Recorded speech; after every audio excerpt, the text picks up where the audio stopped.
Fast, accurate, and every day. First Defense Weather.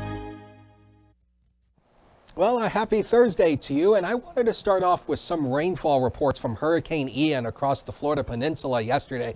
Take a look at some of these rainfall totals. Almost 17 inches in Lake Wales, and a lot of this was not so much the heavy rain as much as it was storm surge. Now, another part of tropical systems is also the wind. So here's some of the peak wind gusts: 140 miles an hour in Cape Coral, 124 in Punta Gorda, 110 in Grove City, and once you work towards the Tampa area in St. Petersburg, 77. But a lot of the flooding issues we have seen have come from storm surge. So here's a fun graphic that kind of depicts storm surge. So basically what storm surge is high water level caused by waves crashing ashore on the shoreline, and it pushes all that water inland and ultimately causes massive amounts of flooding. And even storm surge can even impact inland areas as well. So it's not just coastal areas that can be impacted by storm surge. Inland areas can often be impacted by storm surge as well. Now, Ian has weakened into a tropical storm, 70 miles an hour as it's moving off the coast near Orlando.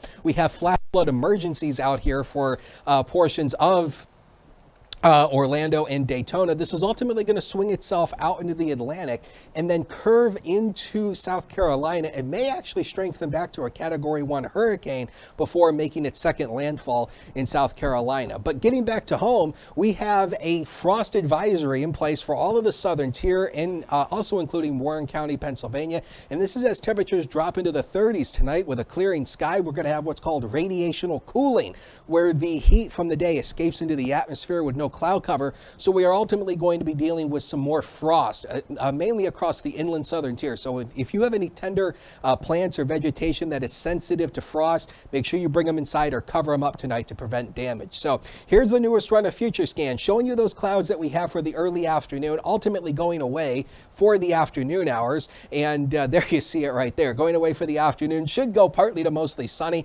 There you see the clearing skies through the overnight hours. That will allow the frost to develop. We may also see some fog by tomorrow morning. Now, we are going to see filtered sunshine tomorrow. The clouds return, and so no weather hassles for the Raiders game tomorrow, so that should be a-okay, but it will be more cloudy. As we go into Sunday or on Saturday, we may see a few rain showers moving on in, but this is mainly Friday night into early Saturday morning. By the time we go into the afternoon, all that rain clears out, and we're going to have a nice day on tap. So the forecast for this afternoon, still rather cool. Clouds give way to some sunshine. 53 to 60 with that north to northeast wind averaging about 5 to 10 miles an hour. As we head into the overnight hours tonight, partly to mainly clear, patchy frost and inland fog. Cold, 32, freezing even in the valleys, 44 at the immediate Lake Erie shoreline with an overall light wind. Sometimes you just have to do that to make it work. The ultimate satellite solution 7-day. So after a frosty start tomorrow, lots of sunshine in the afternoon, 63. More clouds return on Saturday though. More clouds. Now as we get into Sunday, Ian, though, the actual rain of Ian's going to be moving to our south. So we're going to stay on the dry side, but we are going to see some clouds from the remnants. 58, 61 on Monday, partial sunshine. It doesn't look like the sun's really going to be in too much of a strong force through early next week as the clouds really filter the sun with temperatures in the lower 60s.